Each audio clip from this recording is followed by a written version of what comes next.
everyone, welcome back to my channel. Today I'm in here to do a video about grief, grieving, and surviving.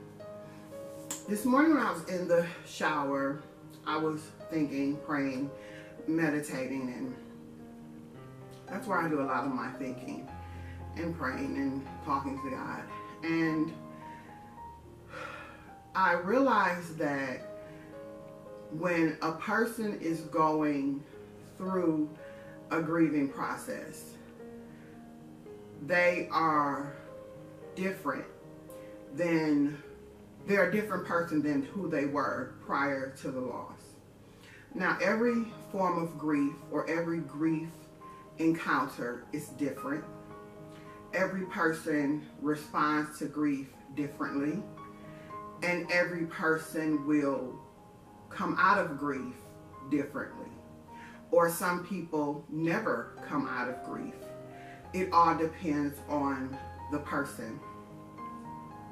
For me, I can only speak of the grief that I am dealing with now and that I encountered.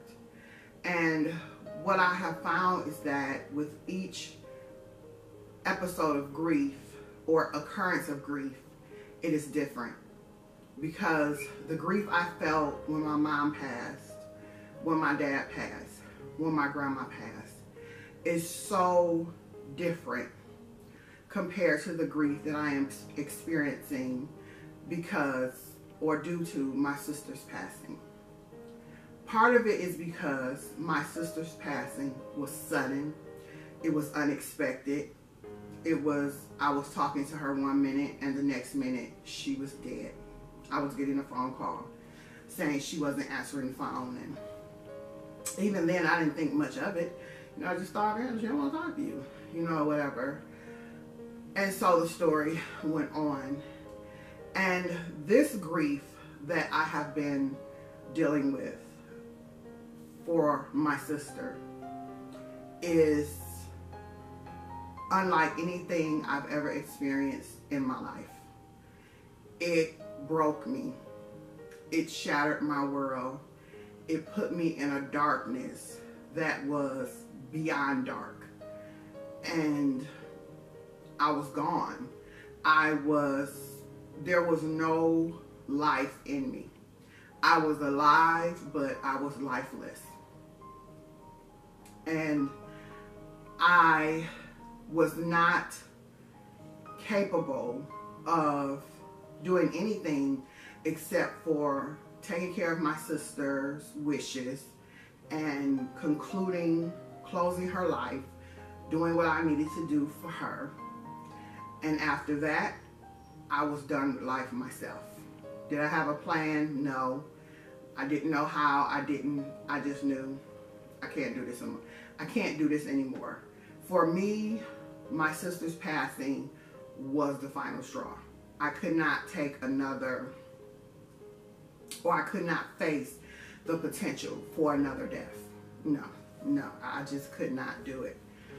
However, in the midst of being in that darkness, I still had a little, very minuscule, not even tangible desire to live.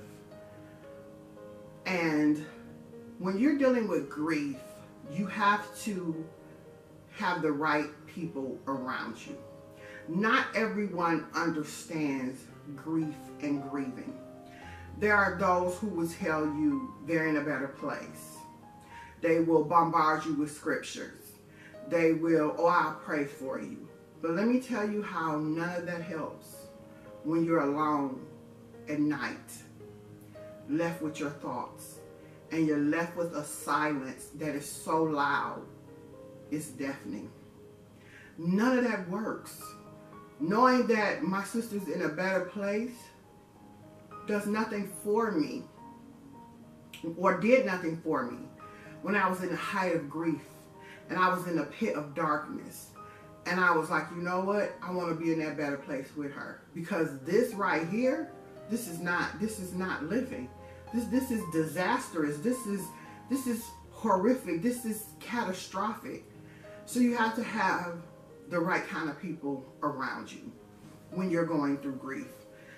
And fortunately for me, I had someone who was capable and strong enough to come into that grief and to come into that darkness and say, listen, I'm not coming out without you.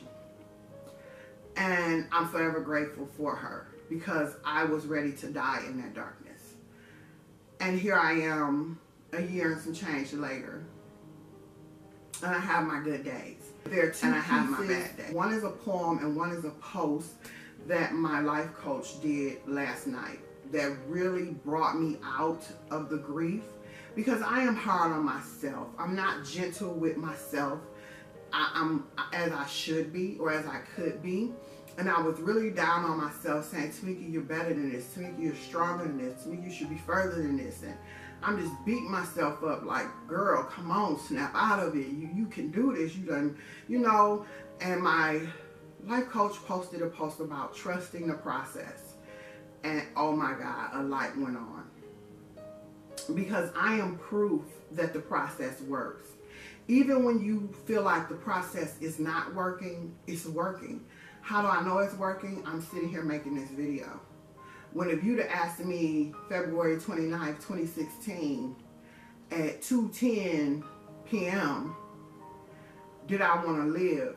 I wouldn't even been able to articulate words to talk to you.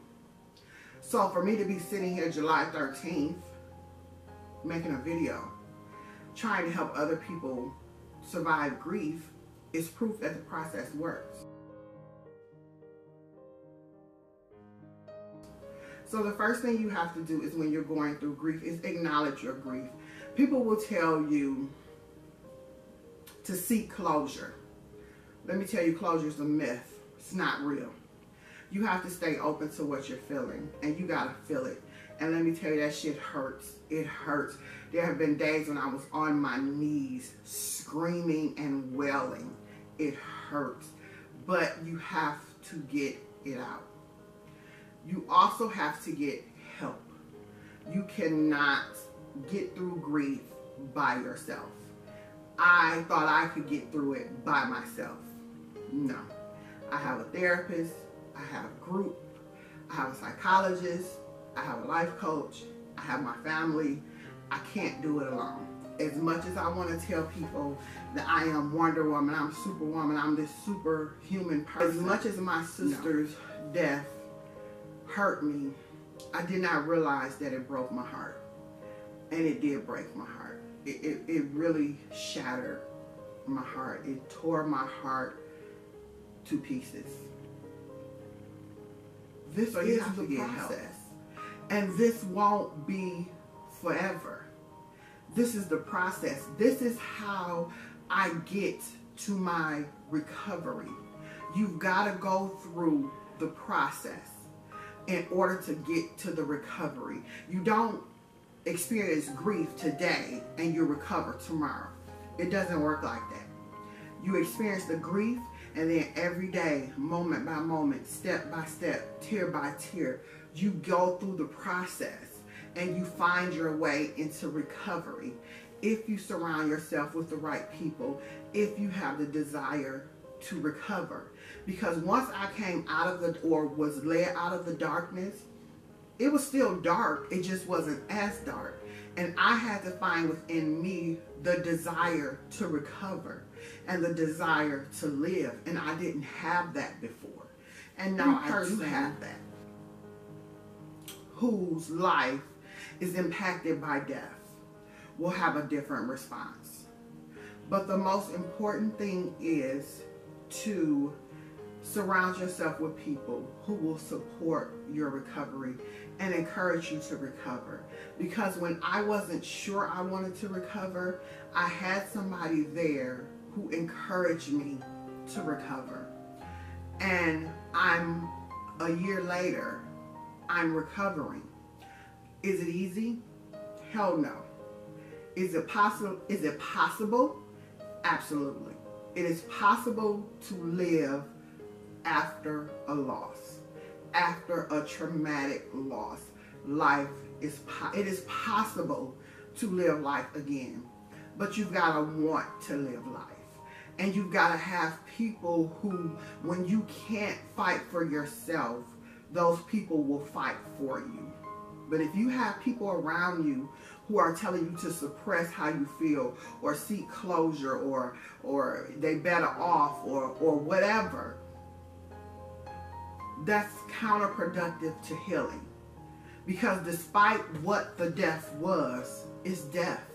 It's another human being who is capable enough to come into that darkness and say, listen, we getting out of here. I know you can't fight for yourself right now, so I'm going to fight for you. We getting out of here. And then when we get out of here, you're going to fight. I'm going to help you fight for you. Help me help myself. Those are the type of people that you need around you. Those who will help you help yourself. Because ultimately it is up to you to recover. But you need people around you who will help you help yourself. Who will speak life into you when you're in despair. Who will be that light when that darkness is trying to close in. Who will be your humor when sadness is just holding you hostage. You have to have the right people around you. You have to be open to how you feel, and you have to be honest about what you're feeling. If this grief is so heavy and you feel suicidal, you need to tell somebody that. If this grief is so heavy and you feel like I can't go on, I'm just gonna lay here until I die, you need to tell somebody that. If this grief is confusing to you and you don't understand it, you need to tell somebody that. I'm not here. Mentally, I'm not here. Yes, I'm functioning. Yes, I'm planning memorial. Yes, I'm doing this. Yes, I'm doing that. But if I am to be honest with you, I'm not there. Encouragement to you is, if you're dealing with grief and you're suffering from a loss, tell somebody, seek help. Don't hide. Don't let the grief swallow you. Don't lay down in it and die. Take it from me. Look at me. I am proof that the process works and that there is life after loss. Pray, but get help. Seek help. Find someone that will comfort you, that will support you, that will encourage you, that will push you, that will help you find your way back into life. Because that's what I did. And it saved my life. It really did. Because had this person not come into that darkness for me, I would have died in that darkness. I'm going to put some links down below that I hope will help you. If you are experiencing grief in any form, loss of a loved one, loss of a job, loss of a relationship, just loss. Grief comes in many forms because of many things. I hope you find your peace. I hope you find someone who will help you find your peace. I hope you find someone who will fight for you when you can't fight for yourself. And most importantly, I hope that you truly take from this video and understand that the process works and there is life after loss. Thanks for watching, guys, and I'll talk to you in another video.